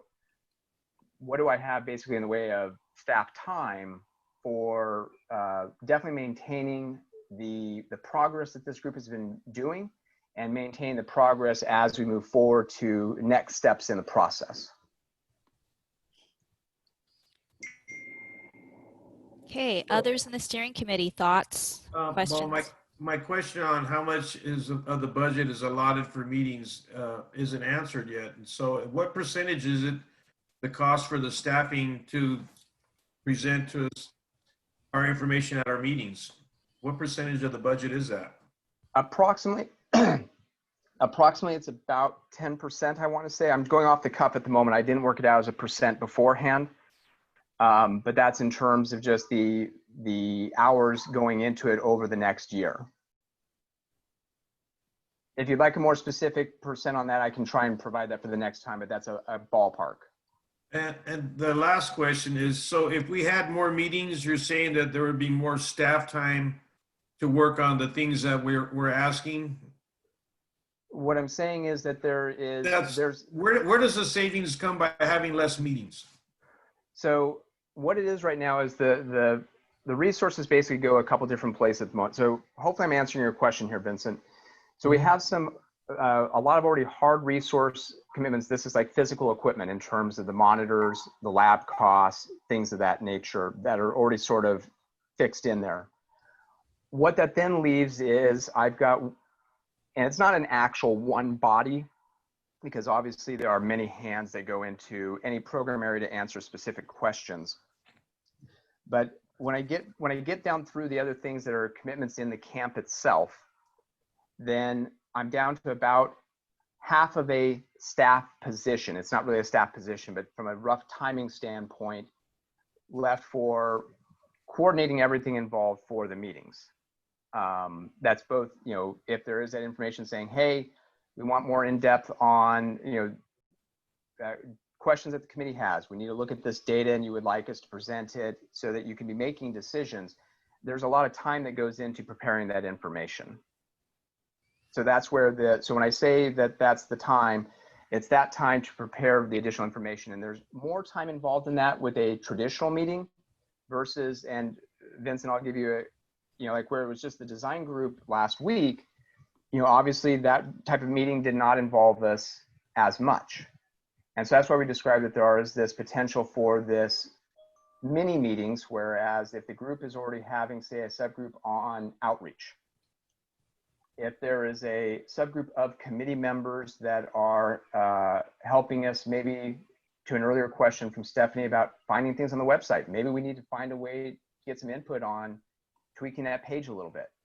And then those groups simply want to come back and provide suggestions for the full committee, and we're not doing a bunch of presentations ourselves, then there is less involvement in those type of meetings. So that's why we say it's a tough one to pencil in exactly what it is. And I think that that is something that will be fluid as we move forward on the year. But that's what goes into that. Does that answer your question, Vincent? Mhm. Sort of? No, sort of, but not 100%. But thank you. My comment is none of this makes us feel comfortable. I think that's a fair thing to say. So right now, what I'm trying to take into consideration is, all right, I've got a bank account. I have a bank account of time, either hours or whatever. You're already down 2 full-time personnel that were assigned to this AB 617, right? Correct. So now we've got that. The staff that we do have also that we're sharing, at least I've been told before, for instance, David Yang has other responsibilities and they're not just AB 617 as well. So we're trying to move chairs around on the deck, right? So for most of us, looking at this and trying to wrap our minds around, okay, so what's a mini meeting? A mini meeting seems to me more like what happened with the tag. We went in there. There was some, there were setting up the meeting, getting the notice out, and helping get the agenda sent out was a little bit more minimal time.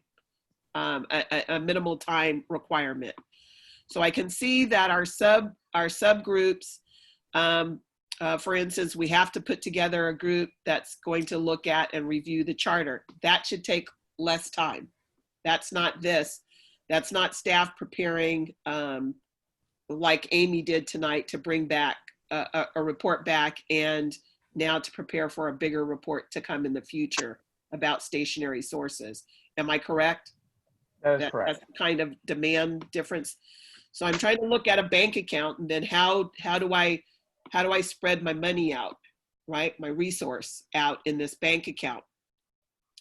And that's where Vincent's thing is. Okay, so what's the line item? That may be somewhat helpful, but I think we do have to kind of look at, okay, if this is our plan, if this is what the board wants to do, how much time is that? How much personnel time is this going to take in our bank? Is that a traditional meeting or is that a mini meeting?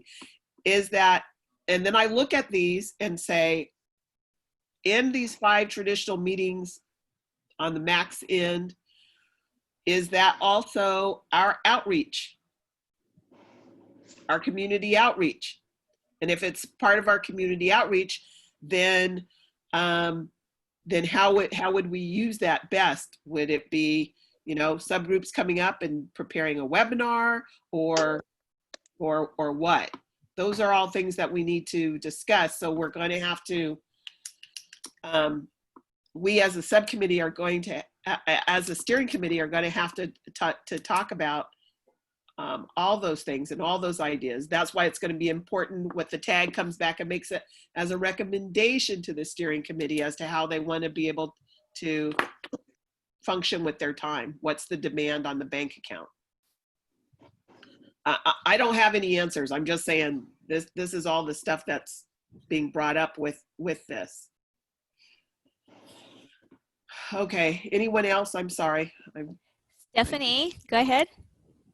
I was just gonna just kind of echo a little bit of what you had said, Pat, and I think just to the district, as you know, we've had several requests for information, but if we are aware of kind of again, the cost and what that looks like and the time, then there may be some preparation or some things that as a steering committee that we can do on our ends, or even pointing us into the right direction so that we can pull this information ourselves, so that costs can be reduced or saved, or we would be able to those funds would be allocated to something else that we want. But if we don't know what the scope is, if we don't know what the picture is, and we're just putting the request and you're absorbing these costs on the other end and maybe having to shuffle some things around, that's not helpful to us.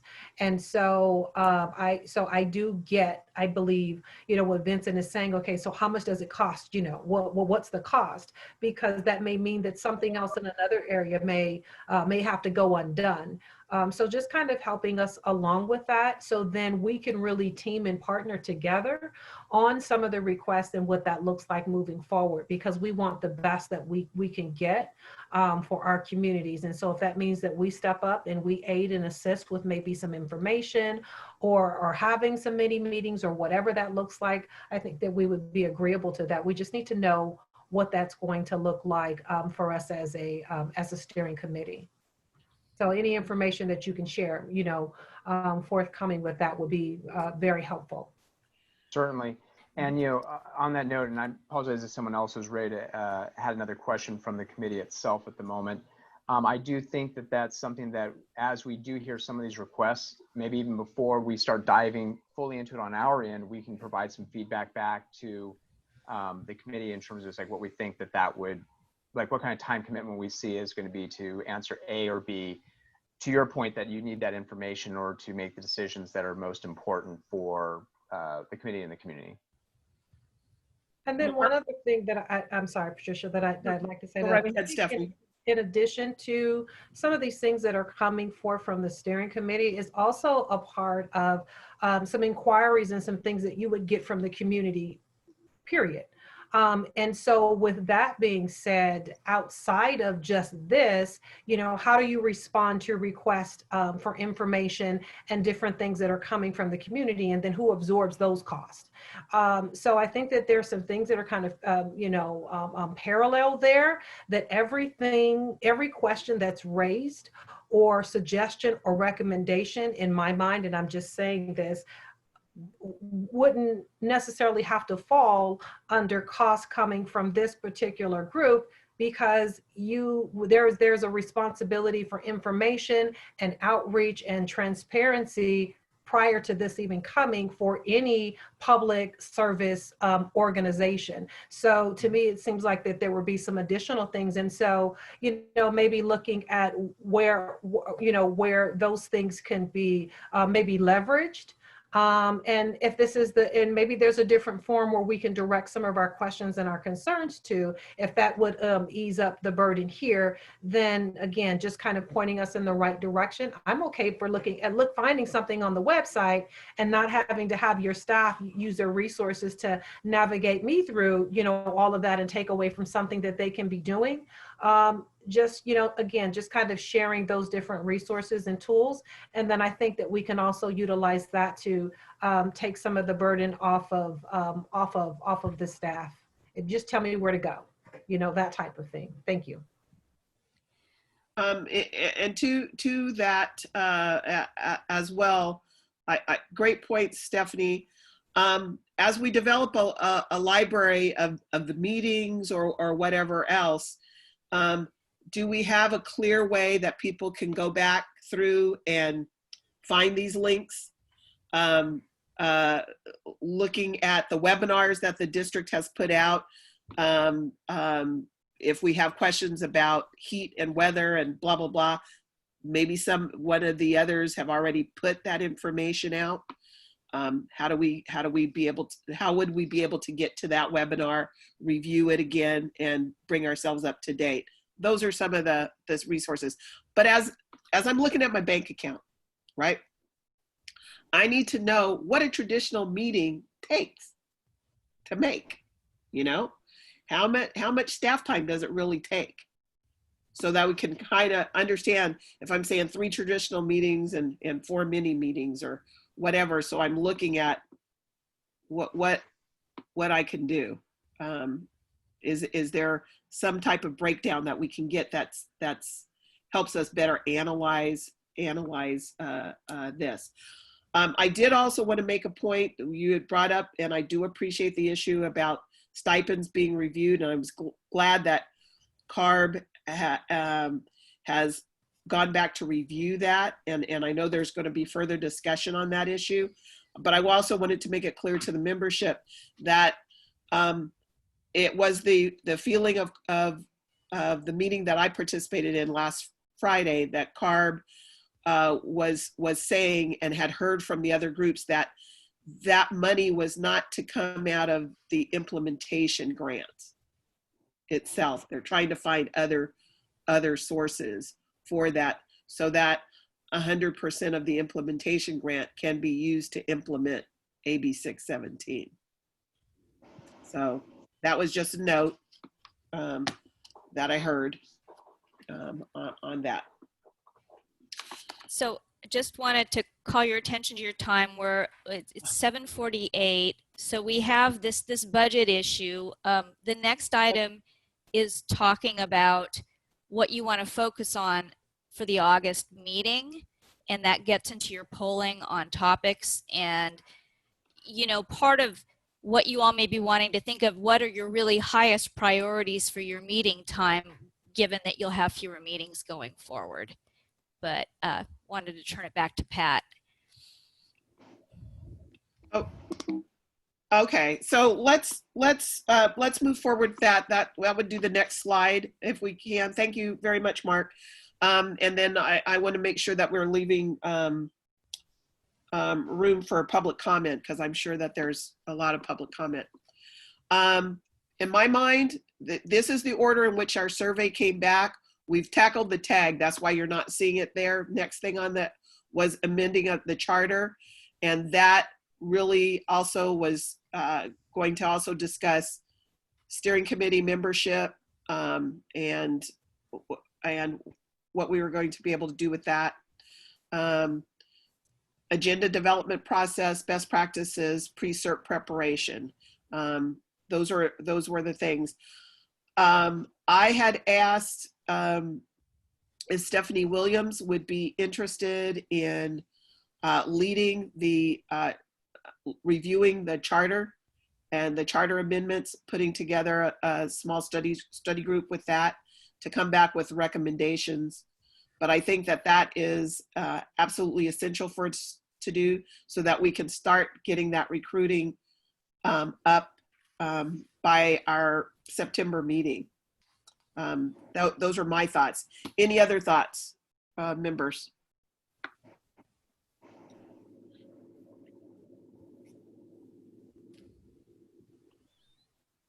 Steering committee thoughts? What would you like to do next month?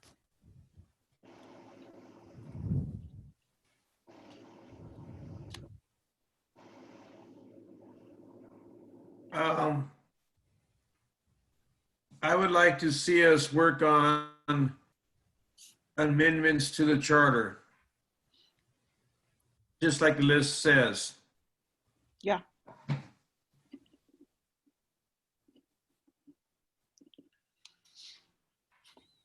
And also, I'd like to do the pre-cert preparation as well, because I think we need to get involved with that as well. But those are my 2 suggestions. Other folks? I do have one more thought. I think the agenda has developed very well with the Zoom meeting. It looks very easy to follow and very clear. So I think we've improved in that area very much. Thank you. And now I'll go unmute. Thanks, Vincent. Thank you, Vincent. Yeah, we've continued to try to work on that, and I do think that the Zoom process has helped that as well. If there is no disagreement with that, I would like us to look at next meeting, having a significant portion of that talk about the charter amendments. We will need some staff support with documents. I would like CARB's support and help in getting us copies of the existing charters for the existing groups. I know that there is going to be some discussion in the August 5th meeting when the consultation group comes back as well on some of these same issues of charter amendings and instituting best practices. So there's going to be some outside information that we'll also be able to bring following that up. But Karen, perhaps you can speak to getting that information. I can get you the charters for the other CSCs. Yes. No. All right. And would we be able to get those within this next week to us? I believe so. I think they're all online, so I should be able to find them and get them to Janice and David, and they can send them out. All right. I thank you, Karen. Karen, are they just only accessible to you, or are those charters public? I believe they're public. If they're public, if they're public, if you direct me to where they are, we can find them. So like that's one of those things that if we know, I think that there's some things that we can do, and again, to maybe alleviate some of the staff time and the work that you have to do. You know, I'm open to that as well. So I got it. Stephanie, it'll be super easy. I'll get it for you. Okay. Thank you for offering though. Otherwise, we're kind of digging through each group's website to get to their stuff a little bit. So at CARB, they should have those readily available. So, but I thank you for that. And Stephanie, I don't want to put you on the spot, but are you willing to do that for us? Yeah, I'm open to that. I'd just like to know who else is interested. And I heard you say that we would want to talk about it at the next meeting, and then also for kind of like the sake of the meeting time, I would like to suggest that if, you know, as we're doing that, maybe a work group before that. Yes, something, definitely a work group. Have to kind of work out some of those kinks in review. So, and to be able to send that information out ahead of time so we can really streamline the meeting where we're not just all reviewing it for the first time and having that discussion, so that the focus of the meeting would be amendments to the charter and whatever other priorities that we have. Very good. I agree, absolutely. Do we have other members who are interested in serving with that charter committee? Or I should say work group. I certainly am with that.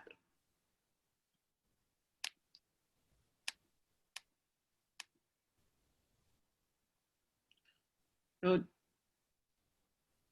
Vincent's plate is full, so I'm looking to Rhonda or Chris or Tito or Gary. I don't mind, long as we get when we get the dates, it's ahead of time, because I do a lot of things, so okay, it doesn't bother me to be part of it. Long as we get the meeting dates ahead of time and go from there. All right. Okay. Okay, there's our start. All right. Shall we move on? Do we have any other items, or can we open to the public now, because we've now pushed them to the very end? I would just only have one request on those charters, if we can get them in a Word document so we could do track changes instead of a PDF. Yes, please, if possible. I will see what I can do. I will do my best. All right. Okay. Ariel? I was open letting up you for do it. public comment? Yes. All right. So any members of the public who would like to speak now, if you're on the Zoom, you can click on participants and the little blue hand to raise your hand. If you are only on the phone, you can press *9 and that will raise the hand. And we have Herman from United Latinos. Go ahead. Yes, thank you, members of the steering committee and members of CARB and AQMD. I'd like to commend the steering committee members for all the hard work you're doing and how long this takes to learn about what's poisoning our people in the neighborhoods. I want to bring up the fact that out of what I learned here tonight is that you have 2,200 companies that have permits to pollute, and yet the boundaries that you have only cover 145 of those 2,200 businesses. So it is very important that we expand the boundaries in order to really learn about the toxics that our children are breathing in the neighborhoods. Secondly, I want to highlight too, if you just go to the Department of Public Health website, the zip codes with the worst COVID cases in Sacramento County are in South Sacramento: 95823, 95828, 95829 are deeply impacted by COVID-19. And scientists have already proven that areas that have the worst air pollution have the worst cases of complications for COVID-19. So this is a life and death matter, and if there's anything that United Latinos can do to help to mitigate and to reduce air pollution for all of the folks that are in South Sacramento in general, we're happy to help you here anytime. And I'm happy to announce too that the Catholic Diocese of Sacramento just jumped in on this fight. They made a financial commitment to fund and develop leaders within the Catholic parishes of South Sacramento to fight on air quality and environmental justice issues. We got the good news from the National Conference of Catholic Bishops, who have funded EJ efforts throughout the country, and they are particularly paying attention to this one. Thank you. Thanks, Herman. So the next one up is VV, I think. Yes, hello, it's Victoria Vasquez from the Sacramento Tree Foundation. Thank you. Alongside of what Herman just said, I would like to know when are changing the boundaries going to be discussed? Like when are those going to come up as an agenda item? And not only are the worst COVID cases in the same area with air pollution, but also we know that's where the lowest amount of tree canopy is in the Sacramento region as well. And so again, to remind everyone that the Sacramento Tree Foundation can provide an unlimited number of trees to the area to help implement this, offsetting this carbon. Just a reminder that we are here to be part of the solution. And I would like to know when will the boundaries be discussed?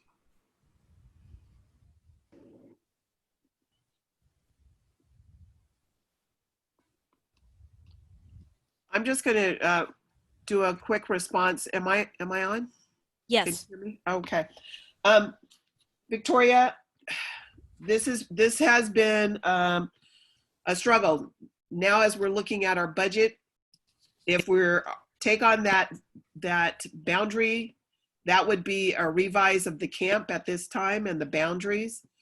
That would also take where we would new site our sensors, our phase 1, phase 2, phase 3 sensors. It's not a small issue. I'm not saying it's an irrelevant issue, and it certainly is part of, as we look at a pre-select for a SERP in future, but we haven't been able to get 1 year of data in our sensors yet, and it would seem that the issue may need to be deferred until we have new budget and that 1 year of data in with our current monitors as they are being positioned. I'm not speaking for everyone. I just think that it is, I think that it's an issue that we have to consider, and if we have the limited resources, what will we do with them? at this point in time before, Yeah. before next summer. That's what I have to say. Who else? I see This is Mark, but Rhonda. then Rhonda wanted to go. Go ahead, Rhonda. Okay. Initially, there was a report that targeted the original boundaries that we used. And then as the steering committee, we increased the boundaries to include certain areas like the Campbell Soup and other areas. So because it was identified as having high pollutants in the area, one of the highest areas, and we were selected for that. So I'm in more agreement with what you said, because it's going to take more money. We're going to move our sensors, and right now we need to focus on what we started off and what we all had agreed to. If we keep expanding, we can't do the whole South area with our small boundaries, and it's going to take more time and money. And that's not what we were targeted to do. And we did change the boundaries quite a bit and expanded it. That's what I have to say. Thanks, Rhonda. Mark, did you want to go ahead? Thank you, and I'll just be very brief. I think all along the district has said that there are many areas in Sacramento that are deserving of enhanced monitoring. And so we are coming up on the next year's solicitation process with the state to identify additional communities. And I think that's a great way also for us to, both the district nominating, but for self-nominations and community grants, to try and bring additional resources into all of these communities that are in need of the air monitoring. That way, as opposed to us pitting one another against each other in our own communities and saying, let's take what's already a small pie and slicing it up thinner, is to try and get more pies for all of Sacramento. Thanks, Mark. I don't have any other hands raised from the public. Was there anybody else from the public who wanted to add on with additional public comment?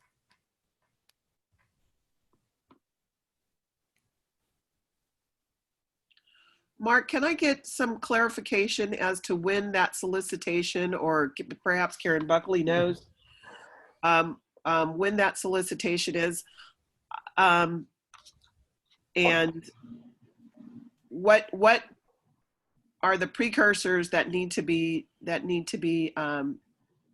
done? I think we do need more resources in our area, and I think, as Victoria says, and as Herman says, it's undeniable that those areas also need it.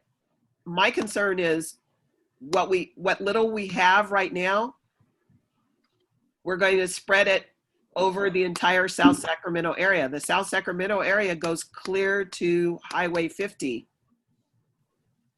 And that would be Oak Park, Meadowview, everything in the South area. Are we better served that way, or are we better served bringing more resources to the party? That's my question. I can, Mark, this is Karen. What I can do is And just to clarify, Karen Buckley from CARB. Oh, thanks, Ariel. We did a webinar on the subject. Gosh, it's been a couple weeks now. I believe it is on our webpage. I will make sure the link gets to the district so it can go out to everybody. And it talks about the process of how communities get selected in this program. But it also talks about the issues of resources statewide.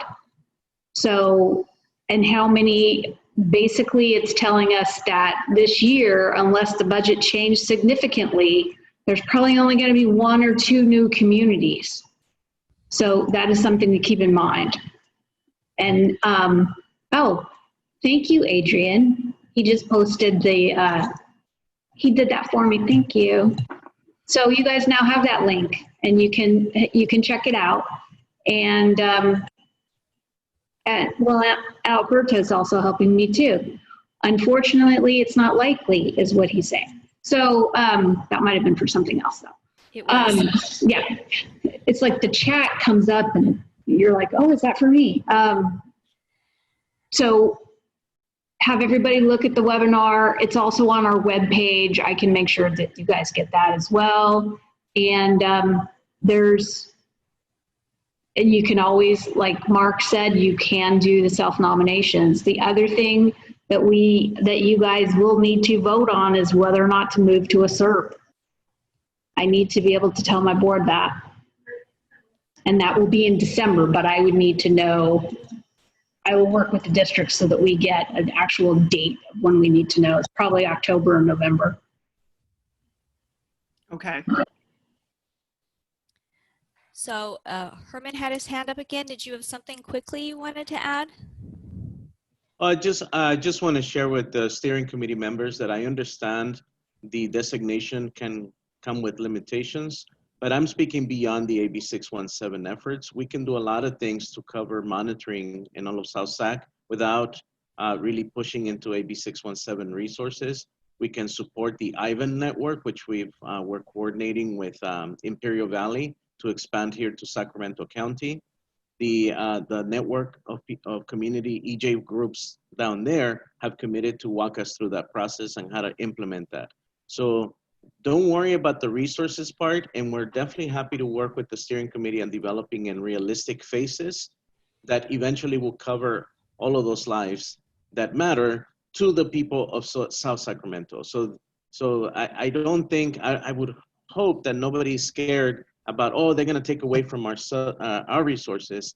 I don't think that's what we are asking for. We are asking for the boundaries to be expanded so we can develop a strategy that's realistic for the area. Okay, Herman, that's a bit more helpful, and I think I want to follow up with you to try to see what information we can get and be able to share with the steering committee, and the same with Victoria, and I think Erica has made that statement as well on here. So I appreciate that. So with that, looks like we're done with public comment. Okay. I'm gonna, Janice, Ariel, do you have any wrap up items?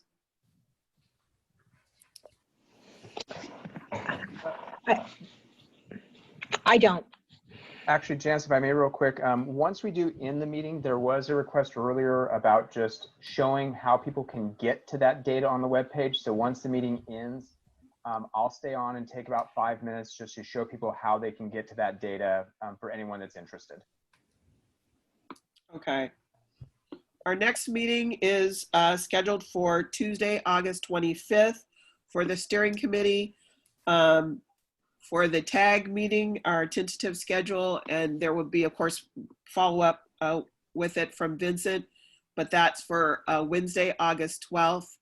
And that would be for, is that 5:30 or is that 6 p.m., Vincent? Oh, I think I've lost him. No, 6 p.m. For 6 p.m. Okay. All right. All right, everyone, please also stay attuned to your emails because there's going to be lots of information coming. Vincent's got something coming from the TAG community, and we, as Stephanie was saying, she would like to make sure that information is getting back for you to review prior to coming into the meeting on the 25th. Okay. Are there any other items from steering committee members that need to be stated now? If not, then do we have a motion to adjourn? Yes. Please identify yourself. I don't know who said yes. It was Chris. Chris Baker. Okay, motion to adjourn, Chris Baker. Second? Stephanie, aye. Stephanie Williams. Okay, Stephanie Williams. All right, with that, folks, we are adjourned. Thank you, Pat. Thank you, everyone. Have a good night. Take care, everyone. Night. Thank you. We are stopping the recording for Thank the you. steering committee meeting at this time. Okay. Thank you. Janice. For those who want Mark to show them how to get that, then they can stay online. Yeah.